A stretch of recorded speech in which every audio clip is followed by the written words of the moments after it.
श्रीधाम मायापुर में आप सभी का स्वागत है।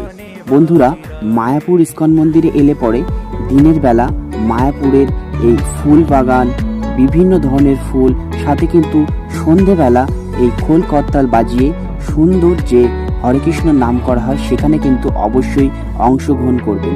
আর এখানে কিন্তু খুব সুন্দর গান বাজনা বাজিয়ে হরে কৃষ্ণ নাম করা হয়। সাথে কিন্তু আমরা মায়াপুর ইস্কন মন্দিরের বাইরে বেরিয়ে দেখতে পাচ্ছি ভুট্টা বিক্রি হচ্ছে। সাথে কিন্তু এখানে পুজোর সামগ্রী, মালা, বিভিন্ন ধরনের কিছু খোল করতাল এইগুলো কিন্তু বিক্রি হয়। সাথেই দেখতে পাচ্ছি প্রচুর কাপড় চোপড় রয়েছে, তোমরা এখান থেকে এগুলো ক্রয় করতে পারো, সুন্দর সুন্দর পুরুষ মহিলা সকলের জন্যই। তারপরে এখানে দেখতে পাচ্ছি রাধাকৃষ্ণ, বিভিন্ন ধরনের ফটো ফ্রেম, বিভিন্ন ধরনের কিছু এই ধরনের জিনিসগুলো কিন্তু পেয়ে যাবে। আর গাইজ, এই ভিডিওটি ভালো লাগলে অবশ্যই চ্যানেলটিকে সাবস্ক্রাইব করে পাশে থাকবেন। হরে কৃষ্ণা, ভালো থাকুন।